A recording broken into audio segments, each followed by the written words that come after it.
Olá, seja muito bem-vindo à programação da TV Dedê, seja muito bem-vindo à programação da Casa de Vovó Dedé. Eu sou Hamilton Nogueira e, como você já sabe, todas as quintas, sempre às 8 da noite, a gente disponibiliza uma nova edição do programa Acorda, Nós em Rede, porque a gente acredita que cada um é um nó fundamental nessa imensa rede de conhecimento. Estamos aqui, portanto, valorizando a cultura, valorizando os bons conteúdos e valorizando você por meio da escolha desses bons conteúdos.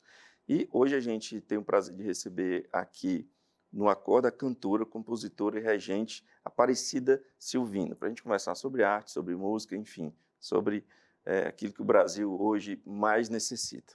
Aparecida, muito obrigado, prazer receber você, obrigado por você disponibilizar seu tempo, estar aqui numa casa de música, que, portanto, é sua casa também, para a gente falar sobre essa, eu não sei se é uma ferramenta humana, se é uma expressão, mas é algo que o Brasil precisa imensamente nesses momentos nervosos e dolorosos. É Prazer algo, recebê-lo. é algo que o Brasil tem, né? Em É abundância. um valor inestimável, impregnado no nosso DNA, e que, se Deus quiser, vai voltar ao lugar de importância que necessita, né? Porque era tão fácil, né, o brasileiro viver cultura, consumir cultura, como é que se diz? Exportar a cultura. E agora tem um negócio que ninguém sabe nem como foi que começou, né? Tem um bolado aí, mas vão se desfazer esses nós. Meu povo, boa noite, é um prazer estar aqui, muito grata. Eu sou apaixonada por essa casa, pelo trabalho que se faz aqui, e é uma alegria poder participar pela primeira vez do seu programa. Muito prazer. A alegria toda nossa. E eu recentemente fiz uma pergunta ao maestro Luciano Franco, eu vou repetir a pergunta para você. Vocês que decidiram, que encontraram a música em algum momento e usaram e decidiram viver a vida por meio dessa produção, estando inserido dentro da criação, entre pessoas, entre amigos, convivendo com a música de uma forma muito intensa, o que sente quando entra numa casa como essa, cuja formação ali é desde muito jovem, você viu um garoto, uma garota muito jovem fazendo aquilo que vocês fazem tão bem há tanto tempo? É uma esperança, é uma alegria, é um conforto, né? Poder saber que a Casa de Vovó Dedé existe e tão bem estruturada e plantando tantas sementes incríveis. É como se fosse um reflorestamento, né? Porque aqui está se plantando sementes de uma grande gestão cultural que vai acontecer aqui, que já está acontecendo aqui no nosso estado, né? E eu acredito que os frutos que hoje nascem aqui, são nutridos, né, e crescem aqui, vão gerar como é que se diz? Vão chegar variados descendentes, né? Então, é como se fossem essas conexões neurais que eu estou vendo por aqui, assim. Vai seguindo um caminho muito lindo, me dá uma alegria. Eu acho muito importante a casa estar inserida onde está, porque são bairros foram ainda com menos janelas de exposição do que outros, né? E a oportunidade que se dá do autoconhecer, né? Como eu te disse, o brasileiro, ele intrinsecamente é um ser cultural, é um ser musical, é um ser artista, né? E você pegar, trabalhar com essas crianças, devolvendo para elas a perfeita noção do que o ser humano que é o ser humano artista, isso é fantástico, porque não compreende só, não alcança só a música, quando a criança é preparada. Tem a matemática, tem a geografia, tem a história, sabe? Tem a química, a física quântica, está tudo dentro do universo da arte, né? Então, o cérebro, quando ele é bem programado, né? Além do DNA, né? Além do talento natural, isso é fantástico. Como é que a música chegou para você na sua vida? Eita, acho que foi dentro da barriga da minha mãe. Não é impossível. Eu sou a 12ª filha e a minha família é muito musical, muito voltada para a parte espiritual, para a parte cultural, para essa coisa assim, é muito movimento, sabe? Então eu digo que eu recebi o melhor de todos eles, porque quando eu nasci, eu tenho 7 anos de diferença entre o meu irmão mais próximo de mim. Então, eles já estavam, a maior parte deles, adultos, tomando conta das vidas. Então, eu recebi o melhor de cada um. Né? A excelência do meu pai, que já tinha criado 11, a excelência da minha mãe, que já tinha criado 11. Experientes. Né? Então, eu vim assim como se fosse não. Eu devo ter escolhido, né? Dizem que a gente pode escolher, então eu devo ter batido lá na porta, porque a mamãe já tinha encerrado a fábrica com o papai, e ela disse que sentiu saudade do choro de criança em casa e veio eu. Ah, mas faz saudade mesmo, dá saudade mesmo. É bom, né, e saber disso. E então, desde muito cedo, com 4 anos de idade, a Isaíra Silvino, minha irmã, que já era formada em música, ela me levou para participar de um experimento da professora Uda Lage. Ela estava escrevendo sobre o tanto que é importante a criança, antes de se alfabetizar na escola, ser alfabetizada em música. E os filhos dela tinham todos ali próximos da minha idade. Então, dos 4 aos 6 anos, eu entrei nesse processo e saí de lá lendo partitura nas 2 claves, na clave de sol, na clave de fá, sabendo que era clave de dó, tocando flauta, tocando piano, tendo conhecimento dos compositores eruditos e também do popular, do folclórico.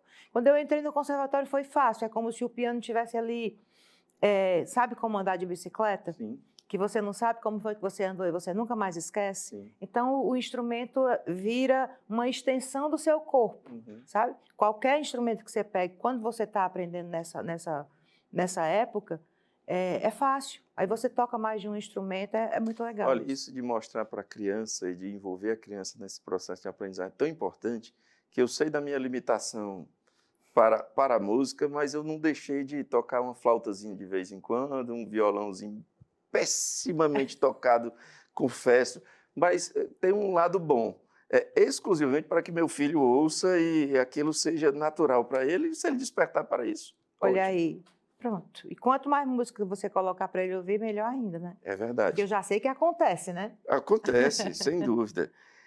Canções, saudades e alegrias, né? Eu ouvi falar que o diretor é muito bom, né? Desse Rapaz, o espetáculo. diretor é massa, não posso nem falar nada, porque teu irmão, né? Marcos Sampaio, um abraço.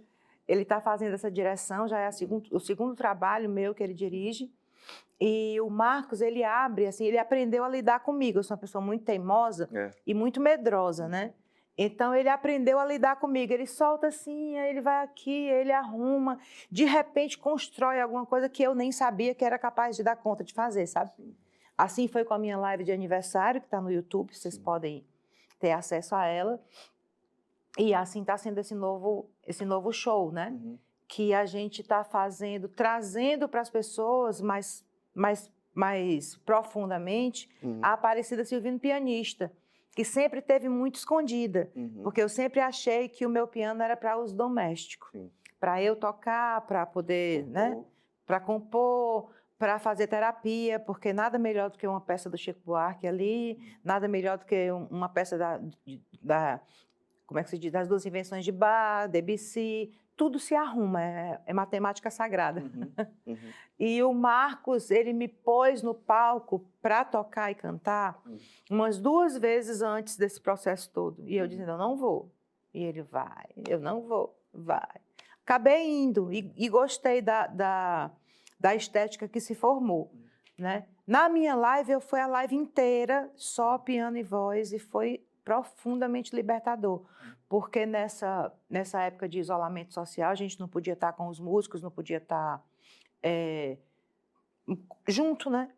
Eu tive a chance de me voltar para o meu piano de uma forma mais interessante e que não fizesse tanta falta para mim, né? E ele ficou mais orgânico, porque tinha que fazer live, tinha que dar aula pelo Zoom, tinha que reger o coral e tudo tinha que ter o piano, e o piano foi assumindo um papel na minha história tão gratificante que eu passei a enxergar o piano de outra forma, né? E a gente está levando isso aí profissionalmente.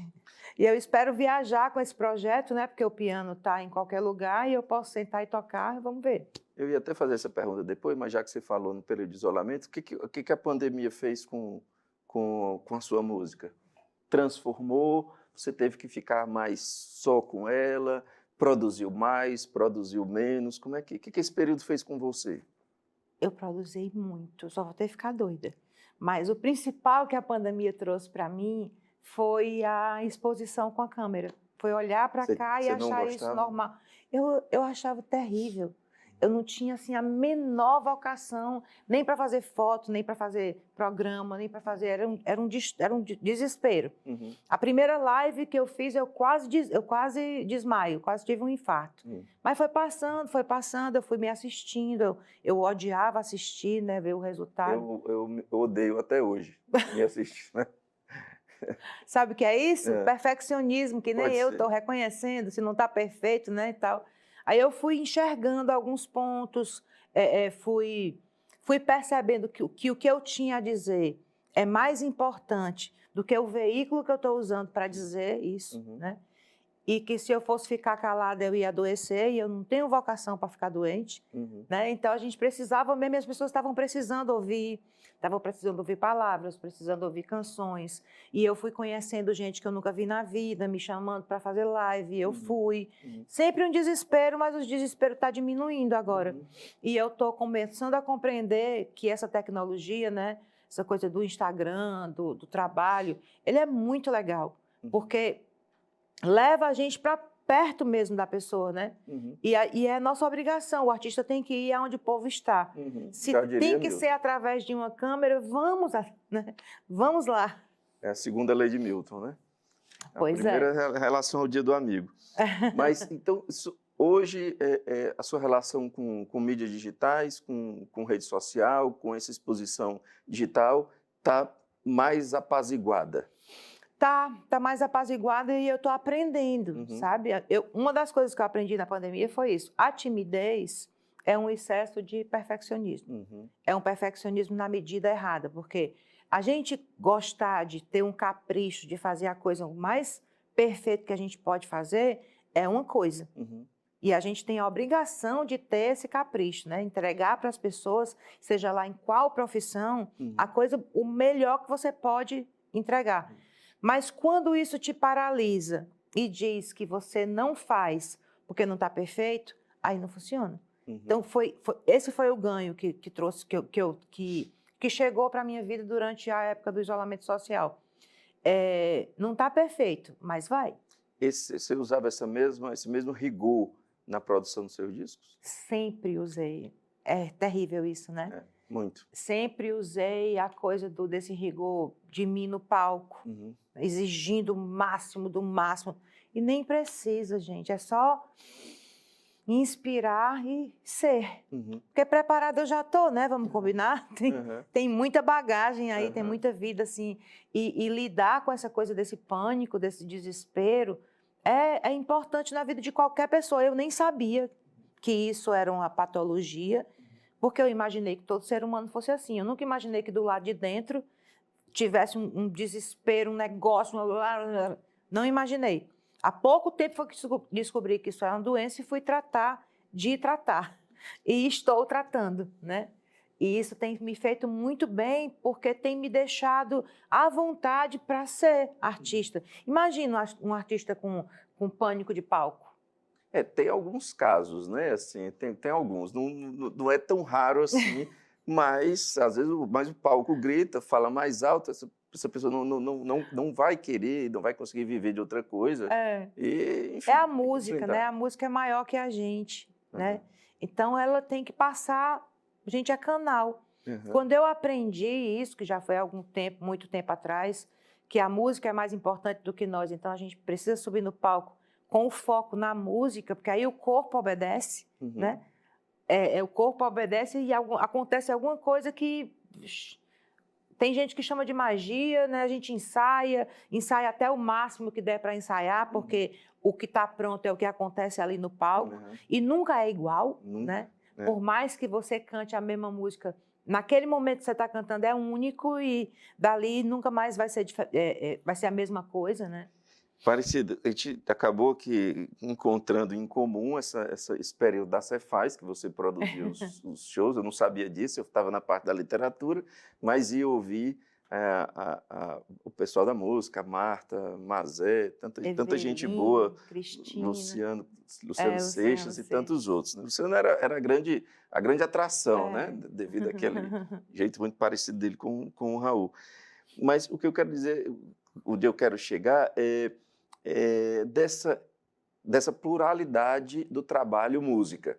Porque muita gente pensa que a música é apenas cantar, apenas talvez produzir o show, mas tem um pluralismo aí de aula, de eventos corporativos, enfim, tem um mercado amplo.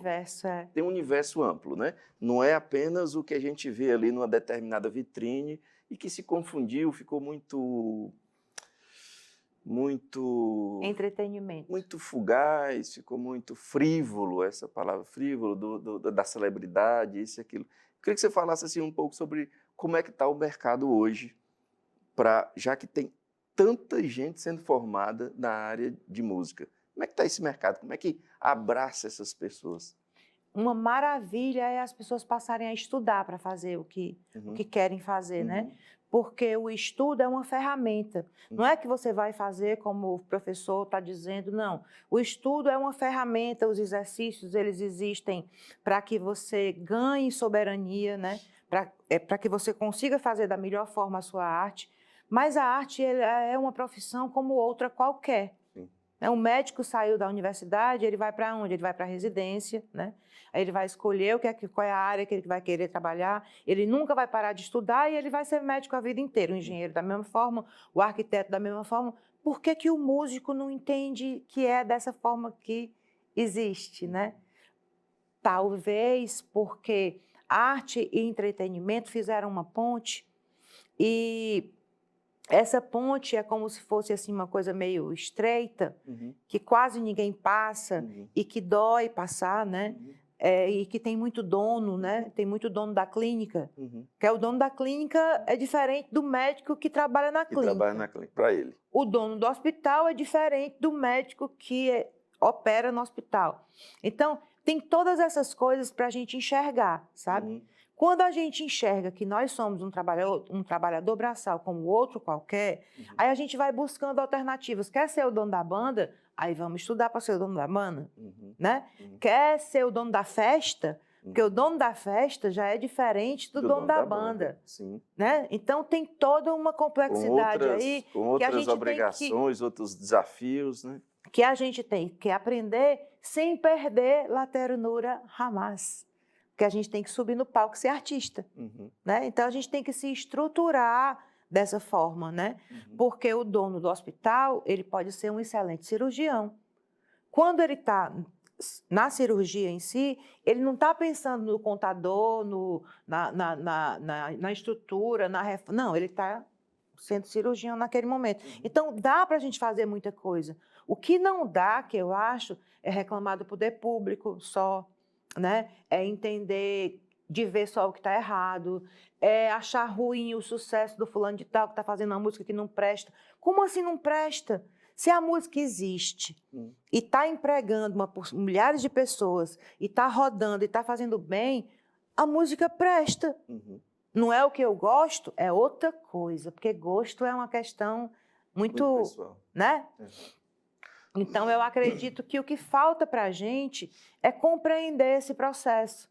É compreender que hoje, como em nenhum momento da humanidade, não basta só eu saber tocar o meu piano bem e cantar a minha música bem. Tem que enfrentar a live. Tem muita coisa para aprender aí, né? Porque eu pago as minhas contas com a minha música. Então, como é que eu faço? Eu dou meu jeito, né? Eu vou reger o meu coral. Isso no caso meu, não estou dizendo para ninguém copiar o modelo, né? Mas a gente precisa compreender isso, né? Ver como é que são as empresas, como é que funciona o negócio, essa coisa toda, eu acho. Voltando ao Canções, Saudades e Alegrias. Mais saudades ou mais alegrias? Ai, Jesus, tu faz cada pergunta difícil, né? Eu tenho esse problema. É de família. Posso te dizer agora que esse tempo todo que a gente está vivendo é um tempo de saudade, assim, como se não desse nem para aguentar o tamanho da saudade, né? Porque as perdas são inimagináveis, não só as minhas pessoais, mas a do planeta inteiro. E se a gente não consegue temperar um pouco dessa saudade com a alegria de ter estado com essas pessoas, né? Com o privilégio de ter podido viver uma história com elas, a gente não funciona. E a gente está vivo. Se está vivo, tem um sentido. Então, quando eu escolhi esse nome Saudades e Alegrias, talvez eu tenha escolhido para, como é que se diz, para dar um significado ao fato de eu estar fazendo um show nessa altura da minha vida. Lançando um disco novo nessa altura da minha vida. Sabe? Porque eu fico sempre pensando assim, a gente é meio doido, né? Não é só o artista, não, é o ser humano. Então, a minha loucura pessoal é buscar significado, né? Verificar o porquê que está acontecendo aquilo ali, por que eu estou sentindo isso, como é que eu posso ir e manifestar isso na arte, que é o meu fluxo de vida, né? Porque primeiro a gente sente, tudo é dentro da cabeça, é dentro do coração, é dentro do, né? Só que precisa manifestar, precisa realizar. Então, eu penso demais, vamos combinar, eu podia pensar menos. Mas eu ainda não descobri onde é que desliga. Então, nesse momento da minha vida, eu compreendi que saudade e alegria, para mim, precisam andar juntos.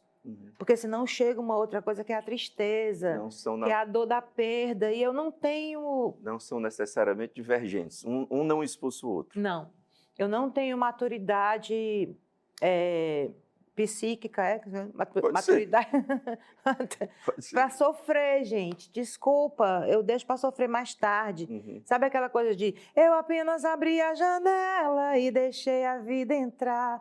Muitas vezes eu abro a janela para deixar a vida entrar e vem um bocado de cisco pro meu olho, eu passo o dia chorando, porque são coisas que eu deixei para chorar depois. Mas vamos respeitar a pessoa, né? Chora do lote, se recompõe e toca a vida.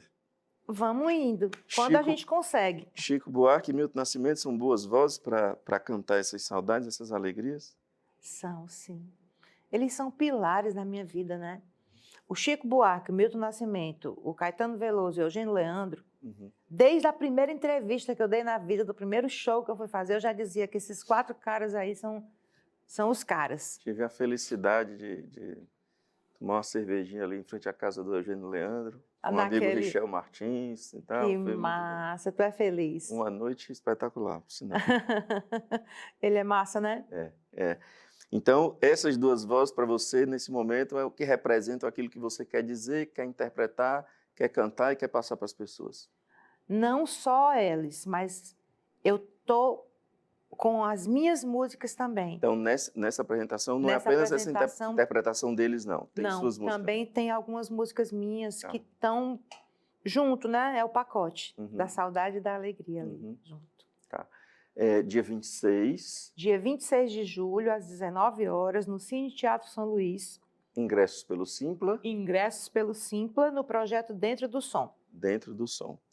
Tá bom. É uma apresentação apenas? Uma apresentação apenas. Bem que eu queria estar lá toda semana. Estamos eu, Eduardo Holanda, Otto Júnior, direção do Marco Sampaio. Tive a oportunidade já de ver o do Holanda tocar, é um cara Ele é espetacular fantástico, também. né? Muito discreto, né? Não parece ser tão bom quanto é. Como todo gênio, né? Vamos combinar. O Dudu é uma orquestra. Eu tive a oportunidade de ver ele tocando com o Kainan. Olha só. O que é muita coisa, né? É, sim. De verdade. É verdade. Bom, então dia 26 é um dia de... Terça-feira. Terça-feira, às 19 horas, Cine Teatro São Luís, ingressos pelo Simpla. É isso? É isso, me encontro lá. O que mais, para a gente terminar, o que mais que você quer dizer? Eita, rapaz, tu é difícil igual teu irmão, né? Eu quero dizer que vamos cantar. Você aí na sua casa, você na sua casa, porque é cantando que a gente vai construindo dia a dia uma nova forma de ser. É verdade. Aparecida, muito obrigado pela sua visita, por você ter disponibilizado seu tempo para conversar com a gente. Eu tenho quase certeza absoluta, que é bem pertinho, quase certeza absoluta, é 99, de que vou ao show, vou fazer todo o esforço, quero ver isso. E foi um imenso prazer Que conversar com coisa você. boa ter você. Muito prazer em conhecer. Igualmente.